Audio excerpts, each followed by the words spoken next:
Students, how are you? I hope you all will be fine and safe at your home. So let's start our English class. Students, in previous video we have discussed the explanation and word meaning of chapter 5. Okay. So today we will discuss about exercise, question answer and grammar portion of this chapter. Okay. So open page number 45.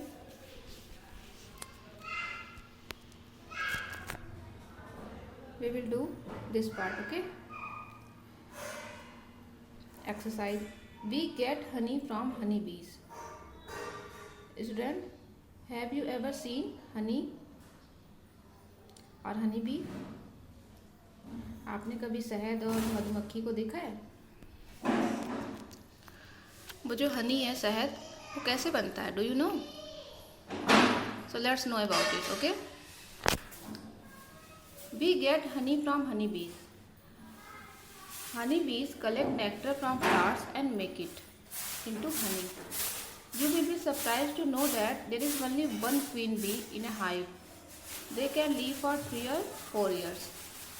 जो हनी होता है, शहद, वो हनी बीज बनाती हैं. हनी बीज means मधुमक्खी. ओके. आप लोगों ने देखा होगा मधुमक्खी, तो वो हनी बनाती हैं, शहद बनाती हैं. वो कैसे बनाती हैं शहद? हनी बीज collect nectar from flowers and make it into Honey. जो हनी बीज होती हैं, मधुमक्खियाँ, वो फ्लावर्स से मतलब फूलों से रस को चूसती हैं और उसे क्या बना देती हैं? हनी बना देती है, शहद बना देती हैं उससे.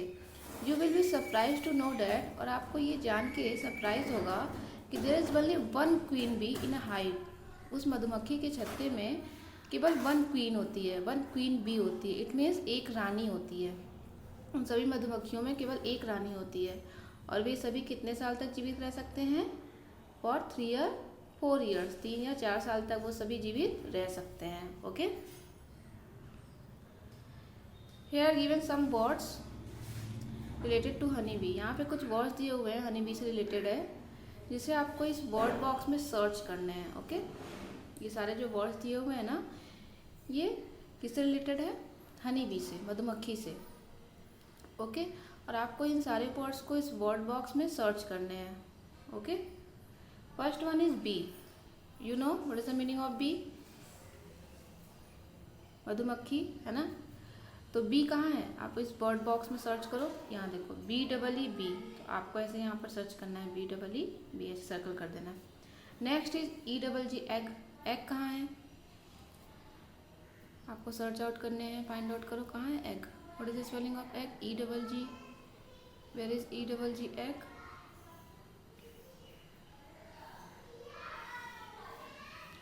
EGG egg.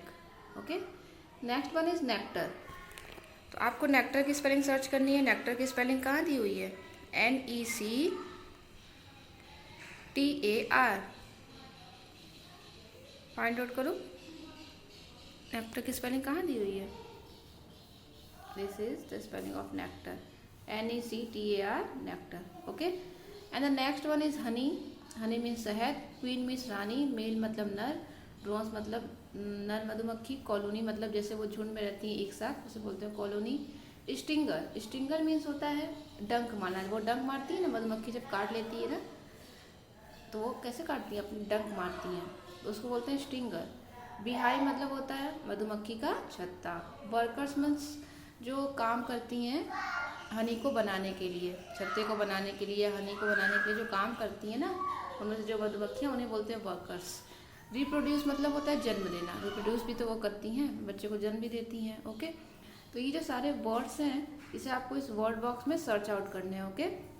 मैंने कुछ सर्च कर दिए हैं, और बाकी जो बचे हुए हैं इसे आपको खुद करना है. Okay. This is your homework. Okay students. Okay. Come on the next page. Now we will do true false. Okay. First one is The prince succeeded in knowing about the worn out shoes of the princess. जो Prince था, राजकुमार, राजकुमारियों के जो पिताजी थे, क्या वो समझ गए थे कि उनके जो जूते हैं राजकुमारियों के कैसे घिस पिट जाते हैं? उन्हें पता चल गया था? नहीं, वो नहीं पता कर पाए थे. फॉल्स लिखेंगे. Okay. Next one is the old women gave a magical clock to the soldier. Old women ने सोल्जर को मैजिकल क्लॉक दिया। Yes, true. Third one is after walking a little distance the soldier saw a wide river. कुछ दूर चलने के बाद सिपाही ने एक बड़ा सा रिवर देखा। Yes, this is true, so we will write true. Okay, next one is nobody could see the prince when he got up on the boat. जब प्रिंस बोट पर बैठ गया तो कोई भी उसे देख नहीं सका। Yes, true. And the last one is the princess dance the whole night until their shoes were worn out. जो प्रिंसेस थी, राजकुमारियाँ, वे तब तक पूरी रात डांस करती थी जब तक उनके जो शूज थे वो घिस नहीं जाते थे, फट नहीं जाते थे। हाँ, सही लिखा है, ट्रू स्टेटमेंट। तो हम लोग क्या करना, राइट करेंगे यहाँ पर, ट्रू राइट करेंगे। Okay, true false is completed. Now we will do fill in the blanks. Okay, the seven princess went inside a and began to dance. जो सेवन प्रिंसेस थी वो कहाँ चली जाती थी डांस करने के लिए? पैलेस में जाती थी और डांस करने लगती थी, है ना। When they reach the shore, और जब वे समुद्र के किनारे पहुंची तो princess bade good bye to their. किससे गुड बाय की? वो अपने प्रिंसेस से। What is the spelling of princess?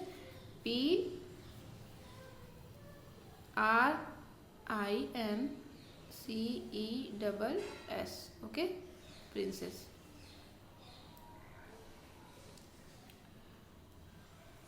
Third one is the king was pleased with the action of the soldier. जो किंग थे वो सोल्जर के एक्शंस के काम से बहुत ही प्रसन्न हुए, खुश हुए। The soldier choose the princess in the marriage. शादी करने के लिए सोल्जर ने किसे चुना?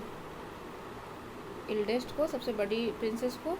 When the eldest princess gave a glass of wine the soldier pretended to drink and fall asleep.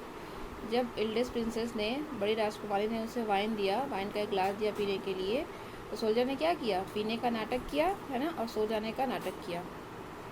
We will write pretended, PRETENDED, pretended. Okay,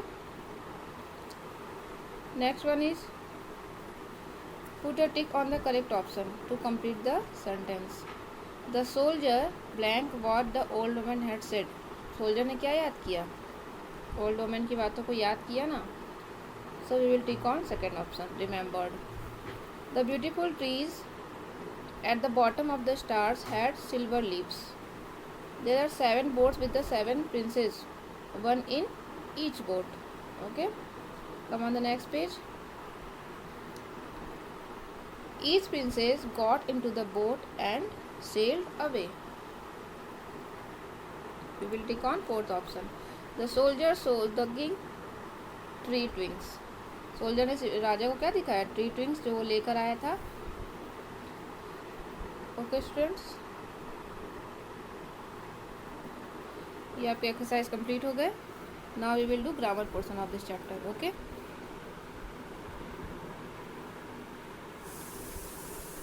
we will discuss about past continuous tense. Past continuous tense क्या होता है students? Do you know? Past continuous tense means होता है कोई भी काम जो हम पहले कर रहे थे, बीते समय में कर रहे थे। जैसे मैं स्कूल जा रहा था, मैं खाना खा रहा था, मैं खेल रहा था। तो इसकी पहचान यही होती है कि इसके लास्ट के सेंटेंस में रहा था, रही थी, रहे थे, ठीक है, यही सारे वर्ड्स आते हैं। क्या पहचान होती है इसकी? रहा था, रही थी, रहे थे। मतलब इसमें कोई भी एक्शंस होगा जो आप बीते हुए समय में कर रहे थे। ओके,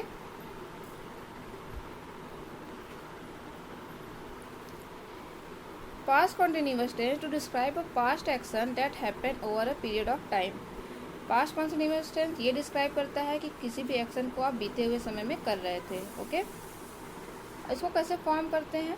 पास्ट कॉन्टिन्यूअस टेंस को कैसे बनाते हैं? इसमें लगता है वॉज वर। क्या लगता है? वॉज वर और प्लस वर्ब का कौन सा फॉर्म? वर्ब का ING फॉर्म। ओके, वर्ब का ING फॉर्म। यहाँ पे लिखा हुआ है वॉज के साथ present participle, it means ING form. जो वर्ब का ING फॉर्म होता है उसको बोलते हैं प्रेजेंट पार्टिसिपल। फिर क्या बन जाता है? ये पास्ट कॉन्टिन्यूअस। फिर वर्ब में भी यही करेंगे, वर्ब के साथ भी प्रेजेंट पार्टिसिपल ही लगाएंगे, इट मीन्स ING फॉर्म ही लगाएंगे। फिर ये क्या बन जाएगा? Past continuous tense. और वॉज और वर्ब आप कहाँ लगाएंगे स्टूडेंट्स? वॉज आपका लगेगा सिंगुलर सब्जेक्ट के साथ, और वर कहाँ लगेगा? प्लूरल सब्जेक्ट के साथ। इट मीन्स आपको ही, सी, इट या किसी बॉय या गर्ल का वन नेम हो, किसी का एक नाम हो, तो वहाँ पे क्या लगाएंगे हम? वहाँ पे हम लगाएंगे वॉज। क्या लगाएंगे? वॉज। क्यों? क्योंकि ये सभी सिंगुलर सब्जेक्ट होते हैं। ओके। और वर कहाँ लगाएंगे? प्लूरल सब्जेक्ट के साथ। यू, वी, दे के साथ हम क्या लगाएंगे? वर लगाएंगे, because these are plural form. क्योंकि ये प्लूरल है, प्लूरल सब्जेक्ट है, इसके साथ वर लगाएंगे। लेकिन वर्ब का जो आईएनजी फॉर्म है, जैसे क्लीनिंग, प्लेइंग, सिंगिंग, सब में लगेगा। चाहे आप वॉज लगाओ, चाहे आप वर लगाओ, आईएनजी फॉर्म हर में लगेगा। ओके। और आई के साथ भी आपको, आई को सब्जेक्ट सिंगुलर सब्जेक्ट मानते हैं, इसलिए आई के साथ भी आपको वॉज लगाना है। Okay. She was cleaning the room. Let's see some examples. She was cleaning the room, वह रूम साफ कर रही थी। यहाँ पे देखो सी लगा हुआ है, इट मीन्स सी क्या है? सिंगुलर सब्जेक्ट है, इसलिए यहाँ पे वॉज लगा हुआ है। नहीं तो क्या लगता? वर लगता अगर प्लूरल होता तो। और वर्ब का मैंने क्या बताया था? ING form. तो क्लीन के साथ इसमें क्या लगा हुआ है? आईएनजी लगा हुआ है ना। तो सी वॉज क्लीनिंग द रूम, इसका हिंदी क्या हो गया? वह रूम साफ कर रही थी। मैंने बताया था ना इसकी पहचान होती है रही थी, रहे थे, लास्ट में क्या है? रही थी। Next one is I was running the race, मैं रेस में दौड़ रहा था, है ना। आई वॉज, आई के साथ मैंने बताया वॉज लगेगा, और रन की स्पेलिंग में आईएनजी फॉर्म हो गया। They were waiting for the bus, bus के लिए वेट कर रहे थे। वे हमने बताया था ना, दे होता है प्लूरल, तो दे के साथ वर्ब यूज़ करेंगे, एंड वर्ब का ING form waiting. Okay. We is also a plural, so we will use verb. Okay. And verb ING form. Listening, we were listening to the music, हम music सुन रहे थे। ओके। Is it clear? Okay. Now we will do exercise of this chapter. Okay. First one is choose the correct form of the verb in a past continuous tense. यहाँ पे आपको correct form use करना है, past continuous tense को बनाना है, आपको उसके लिए करेक्ट फॉर्म को यूज़ करना है। तो आई, आई के साथ मैंने क्या बताया था? आई के साथ वॉज लगता है, तो I was walking. We will tick on first option, I was walking through the ring road. He is also a singular form, so we will use was playing. He was playing tennis until 4 o'clock. Next one is you. You is a singular subject or plural subject? Students, you is plural subject, so we will use was watching or were watching. We will use were watching. Okay, so we will tick on were watching. तो हम लोग were watching पे टिक करेंगे। You were watching the sunset last night. Next one is they is singular or plural? They is singular, so we will use were. They were staying at the same hotel last year. She is singular, so we will use was planting. She was planting the garden on May 15th. It is also a singular, so we will use was barking. It was barking loudly at the stranger. वो stranger पे, अजनबियों पे तेज से भौंक रहा था। Okay. आपने यहाँ पे एक चीज़ कॉमन देखा होगा कि सब वर्ब के फॉर्म में आईएनजी लगा हुआ है। मैंने बताया था चाहे वॉज लगाओ चाहे वर्ब लगाओ, वर्ब का आईएनजी फॉर्म ही यूज होगा। Okay. Okay student, come on the next page. G1 is we. We is plural, so we will use were swimming or was swimming. We will use were swimming. Okay, because we is plural, so we were swimming a lot during the summer. हम गर्मियों में तैर रहे थे। जो गर्मी का मौसम था तो हम लोग बहुत ही ज़्यादा क्या कर रहे थे? स्विमिंग कर रहे थे। Roma is a girl, one name है, किसी एक लड़की का नाम है, तो ये सिंगुलर हो गया, so we will use was shopping. Roma was shopping all day yesterday, कल पूरे दिन रोमा शॉपिंग कर रही थी।